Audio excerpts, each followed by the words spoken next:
This seems to be about coffee. The perfect cup of coffee should be golden brown. If the coffee stroke milk ratio is correct, coffee is brought on ships from distant lands. The finer temptress is probably referring to the server, a canteen lady.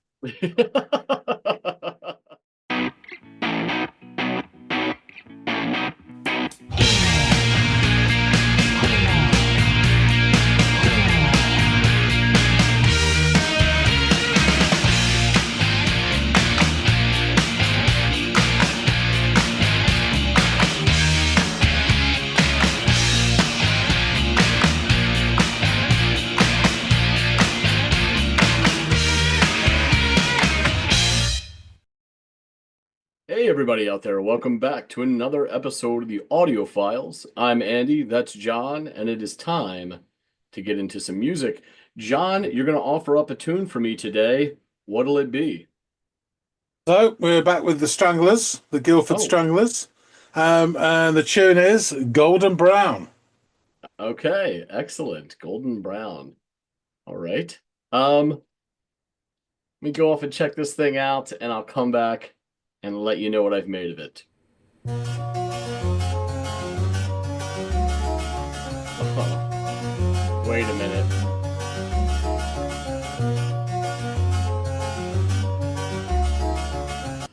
Yeah, I know this song.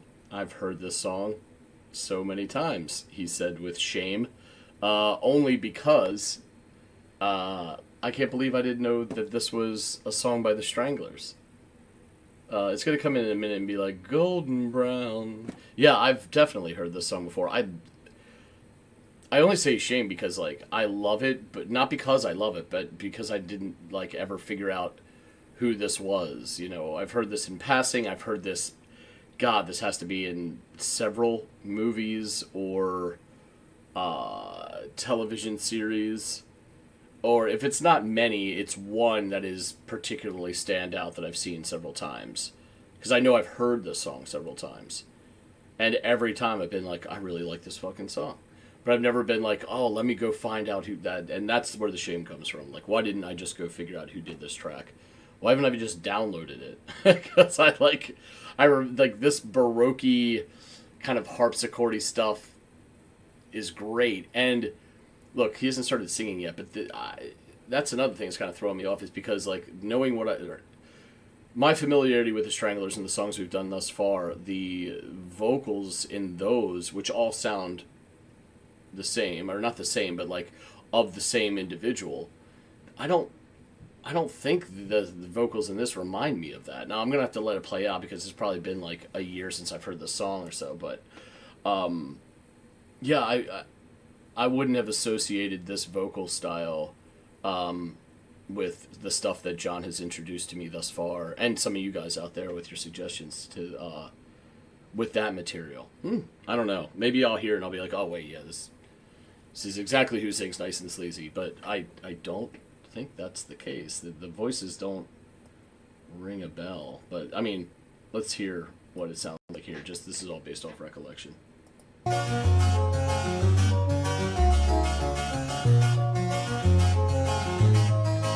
That bass works nice. Subtle. Golden brown, Yeah. texture like sun, lays me down. With my mind she runs throughout the night. No need to fight, never a frown with golden brown. Every time, just like the last, on her ship, tied to the mast, to distant lands, takes both my hands, never a frown with golden brown.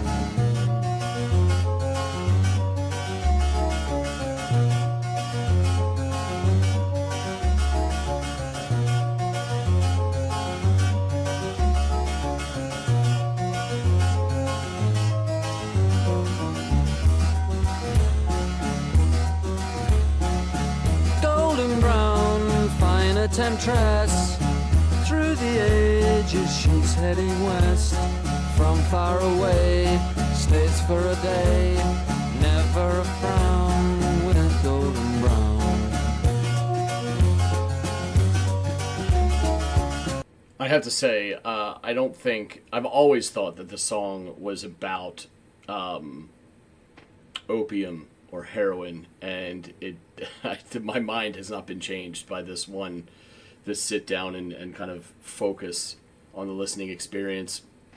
Yeah, it's even the allusion to like moving to the west or heading west, which is kind of what happened with the opium trade and kind of the proliferation of it from a very niche Eastern drug that Westerners would find themselves getting, wrapped up in when trade and commerce had opened up between the stretches of the earth, and then it sort of matriculated across and became a more pervasive, here we are now, a more pervasive issue, these harder narcotics in the Western world. So yeah, that's where my head is at as far as like the subject matter of this song goes. But my God, this is a catchy song. I love this.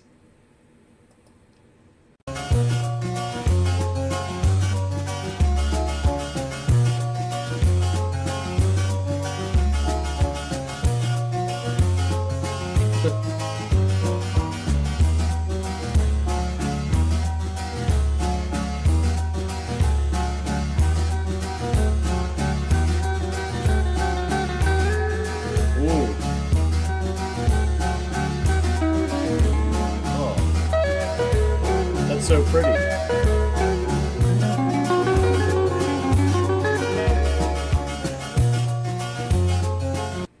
Yeah, that didn't blow me away, but goddamn, that was beautiful. It's not like that was the craziest bit of like guitar flourish I've ever heard, but it was so perfectly tasteful for this sound. Oh my God, yeah, I want to pull that back.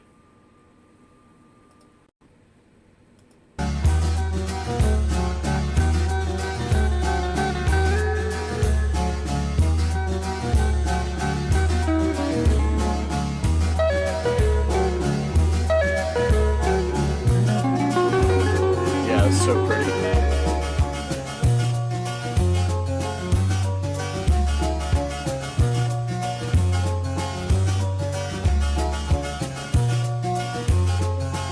This simple bass movement is really nice in this too.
Okay.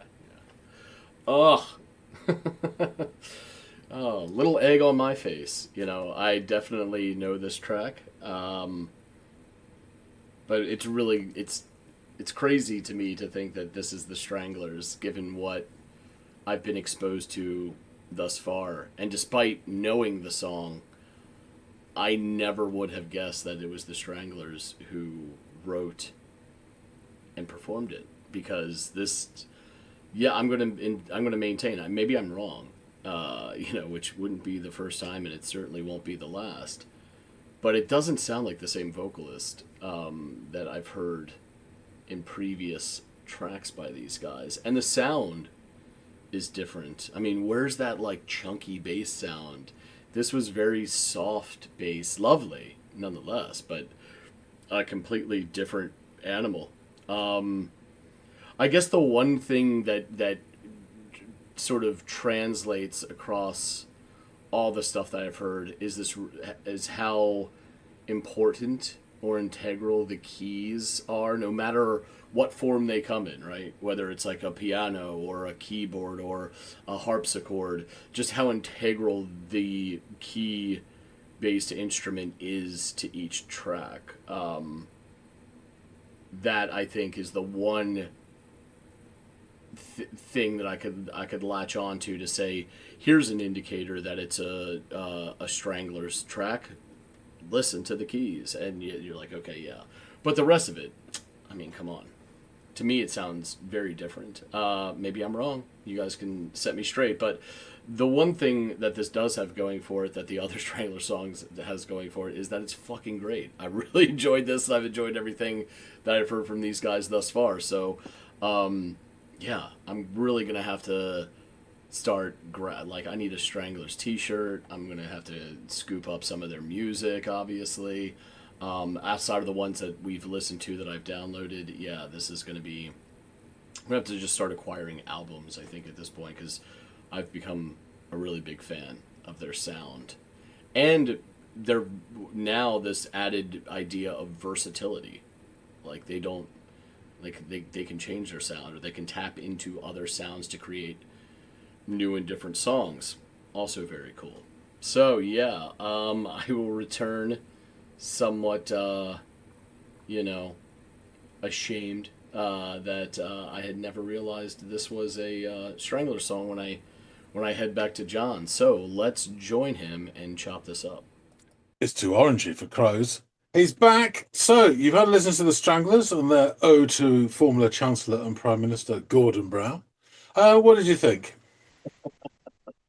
I don't think that's what it's about. So yeah, this track. Oh, this track. So yeah, it kicks off. We're obviously and firmly in the throes of some serious Baroque rock sounds as the harpsichord and keys spin a lovely melodic yarn. And it's one that I am familiar with, actually. I know this song, and I know it pretty well. I didn't know, and to be fair, I knew that it was called Golden Brown, but much like we just did Rain Song, I assumed, oh, this is got to be just a same title, different song.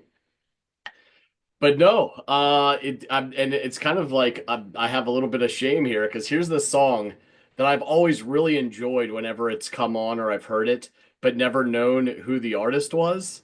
And for it to be the Stranglers is like, but it's also a bit surprising if I'm being honest, because the only thing that makes this recognizably, and I use that term rather loosely as I didn't recognize it as a Strangler song, but the one thing that is the through line or the common denominator here is the excellent use of keyed instruments, which is something that sort of transcends all the songs that I've heard by them thus far. But the bass work wasn't, it's good in this, it's very lovely, and then single note hits and all that's great, but it doesn't remind me of the bass work that I've heard on other Stranglers tracks, you know what I mean?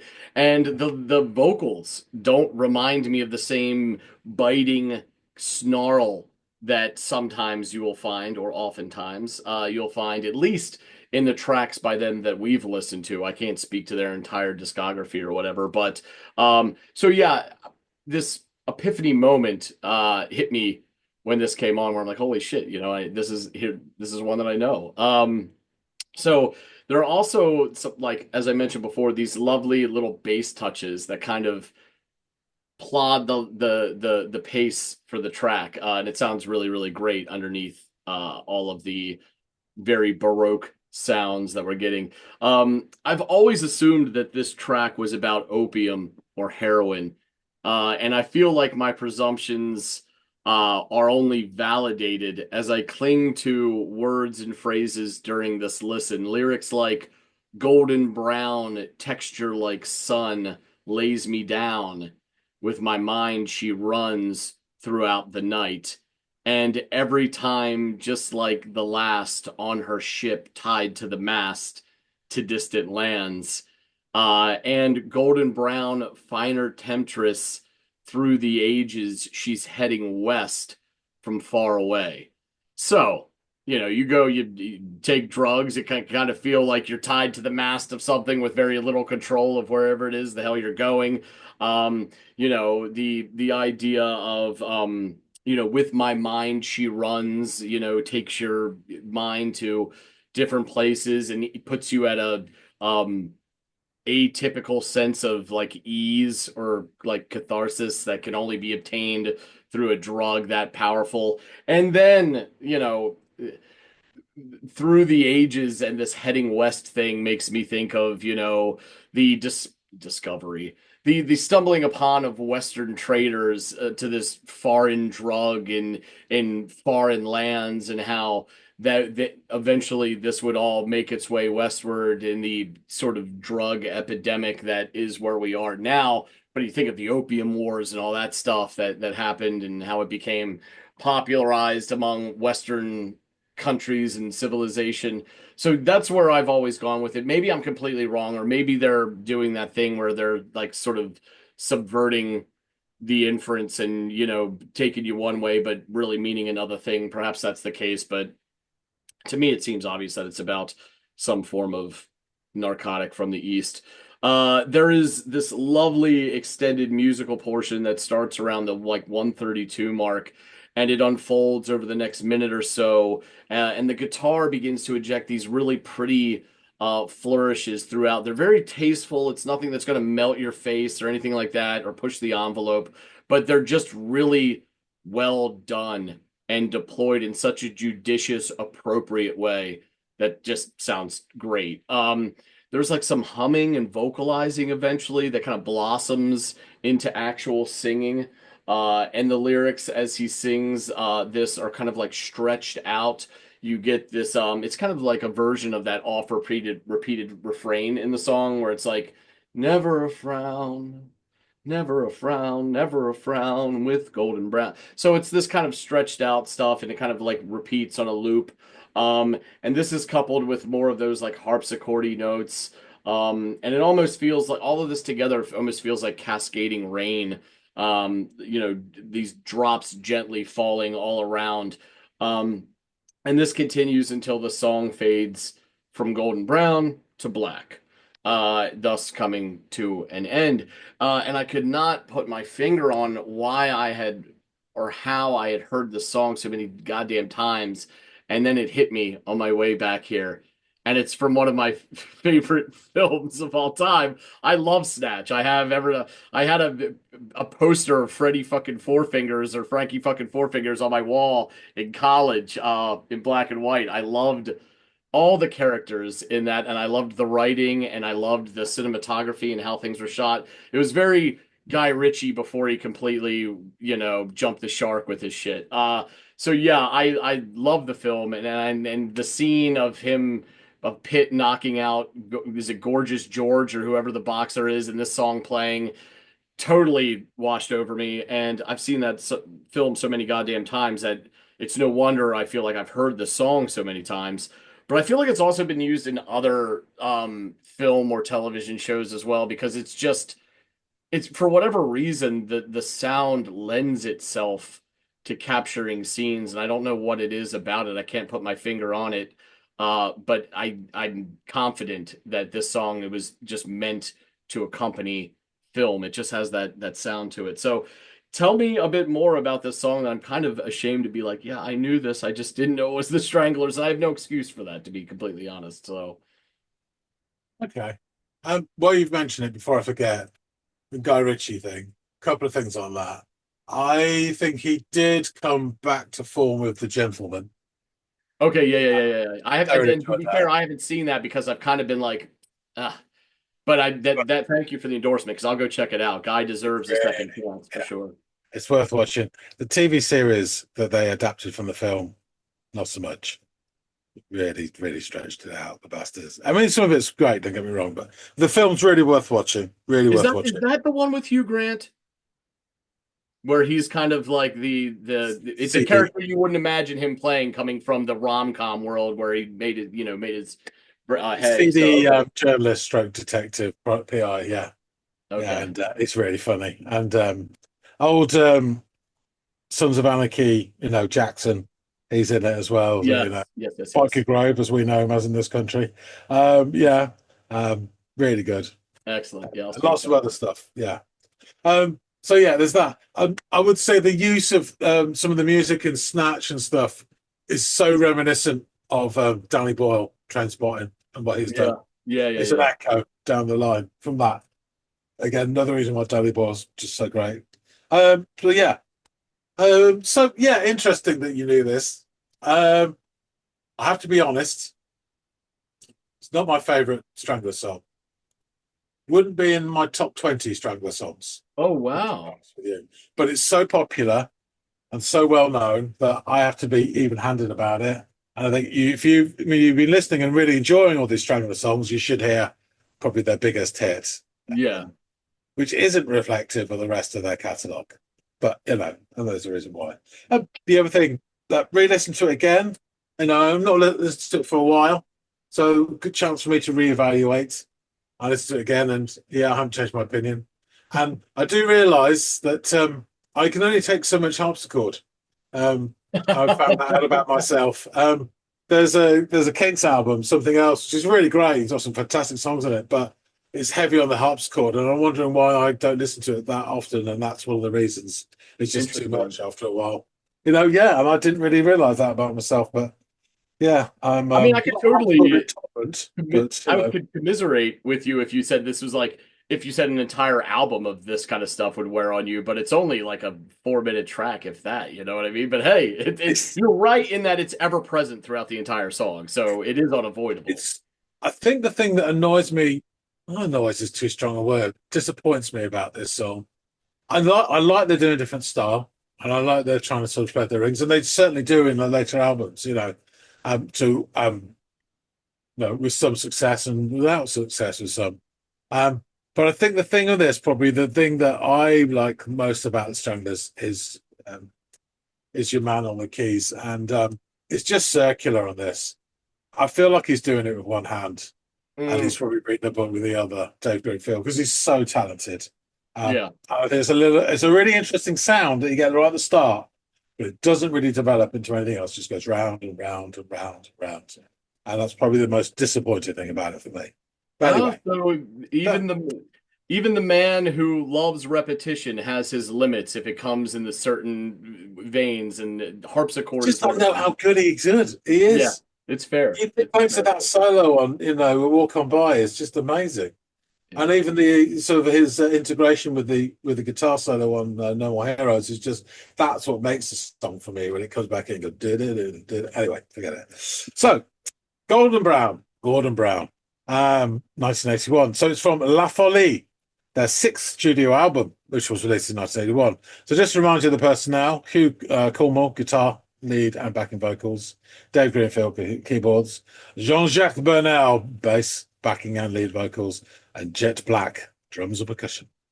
So it's pretty fair to say the Stranglers were probably one of the more commercially successful bands out of that sort of punk new wave period.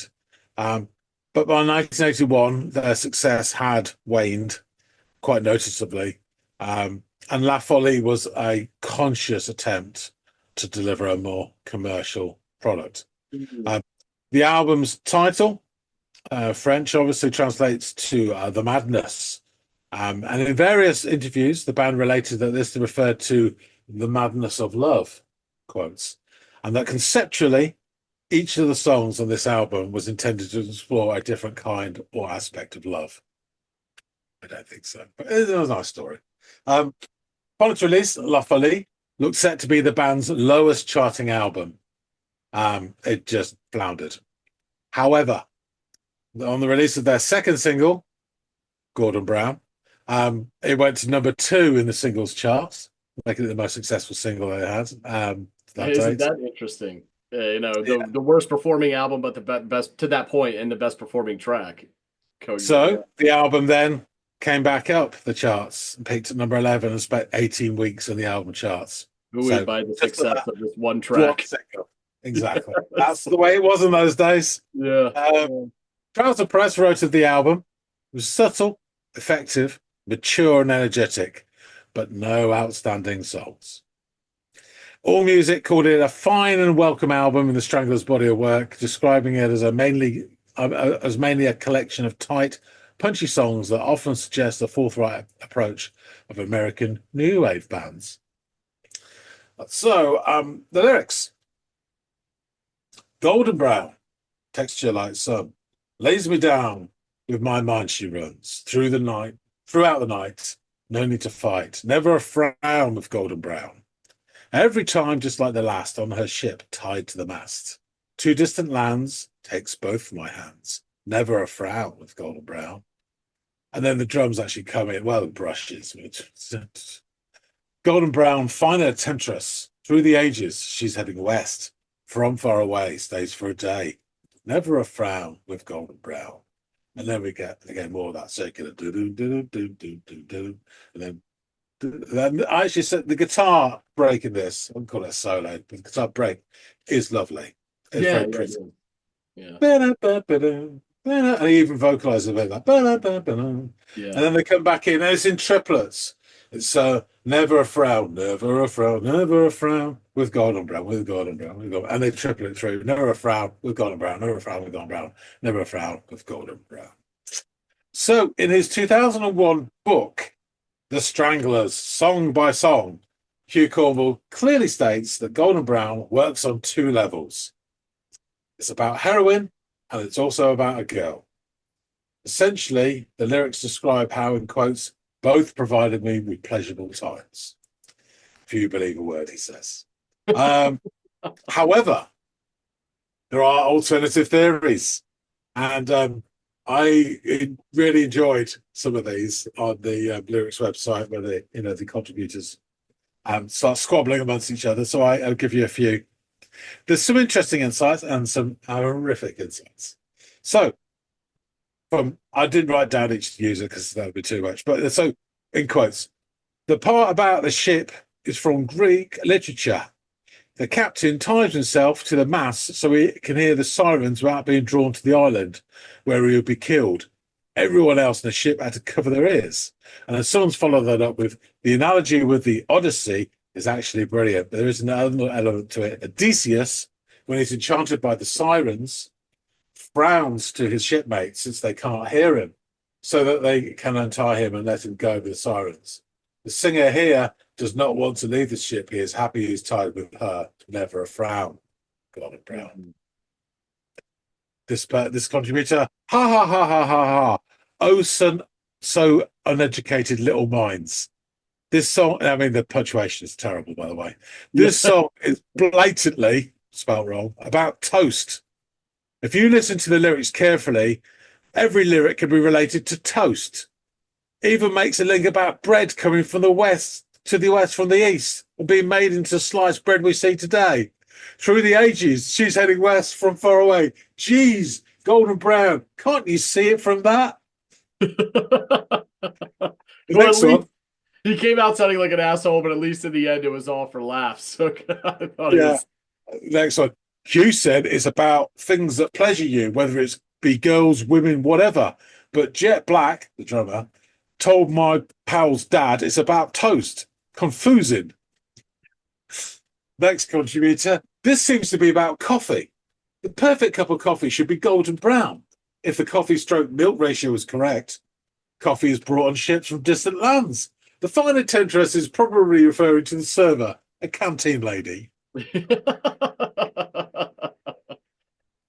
barista of Next his contributor. It's about cannabis, isn't it? I didn't know brown was a name for heroin. I don't know. I'm pretty stupid about names for drugs. Lol. Well, it's a great song anyway. Next contributor. This song is about beer. End. Contributor. Okay, it's more than likely about heroin, but one of the band members, Jet, said it was written about Marmite, but adapted. Written this way on purpose to test the public, to see if people do hear what they want to hear, and here is written as an H-E-R-E both times. Next contributor, this song is obviously about toast. Next contributor, let's clear something up. Some people seem to think this song's about heroin, and that's the BBC Bandit. Although the lyrics are ambiguous and the drugs thing plausible, the song is actually about poo. And the BBC did not ban it. It got to number 2 in the hit parade. So ironic. And it was on top of the plops. One of the best songs about poo ever. And then this contributor. To those who keep saying stuff like it sounds so sweet and beautiful, I can't believe it actually has the dark meaning of heroin behind it. I want to say this. Just because it is about heroin doesn't mean it has a dark meaning behind it. In fact, the song that sounds so sweet and beautiful is because of how sweet and beautiful heroin can be. Yes, it can cause a few problems, I should know. But this song celebrates the good parts of heroin. Heroin itself is not evil, so just leave poor heroin alone. Heroin is actually one of the safest drugs for your body. If only it weren't so addictive. No one ever wants to defend heroin. Well, I'm here for you, little buddy. Hats off to that man for breaking down the stigma surrounding the world's harshest narcotic. You know what I mean? Like, And the last contributor just put, this song is about heroin, you knobs. So, I mean, you take your pick. yeah. Confusing. I mean, it could easily be about poo or coffee or toast. Yes. But yes, that's great. probably. I love that people took the time out of their day to construct this list. It's fantastic. But either way, I mean, as I say, it's not my favourite Strangler song. But having said that, it is an attempt to do something different. It clearly hit the mark and is easily their most popular or most commercial song. Yeah. So it paid a few bills to them as well. So, you know, you can't begrudge them that. I would imagine. Yeah. It's interesting, you know, this is Cornwell sings this track, right? Because I know that they share. Yeah, it's mainly 75% it's him. Okay. Okay. Interesting. Struck Yeah, that it just didn't have the same. I was thinking it was another one of this. I was thinking maybe this was. Is it JJT? Yeah, the bass player. I thought maybe it was him. It just sounded very different and a little bit more smooth. Than He was going for that. Not good or bad. It's just different. So I was just curious. Interesting. And considering all their backgrounds, that I mean, this is the sort of way they would have tended to go musically anyway, rather than listen to pub rock into punk into whatever. Yeah. But yeah, there you go. So I thought I would be doing you a disservice not to hear this song if you weren't already familiar with it. Yeah, no, well, I'm glad, even though I was already familiar with it, that you brought it so that I could kind of connect the dots between, you know, me knowing the song exists and having heard it, but now knowing who's responsible for it, which again is on me for not having done that on my own. And it's all that much more interesting to hear that it's the Stranglers of all bands. So good Don't shit. worry, the next one I bring, normal service will be resumed. It will have a filthy bass and plenty of snarl in the lyrics. And Mr. Greenfield will go off and do his whammy stuff for a couple of minutes. Yeah. No problem there. Right. Thanks. I'll wrap things up. Thanks for listening, Sandy. Thank you. I don't think there's enough songs about previous chancellors. So let's up there. Tell us what you think. Or poo, for that matter. There's not enough poo tracks either. There's plenty. Please tell us what you think. If you like this, please do hit the like button. And yeah, drop us comments. We'd love to hear from you. What do you think? How you see it fits? It's a lot of people. It's their favourite Strangler song. I would suggest most of those people probably don't know that many Strangler songs, but you know, horses for courses.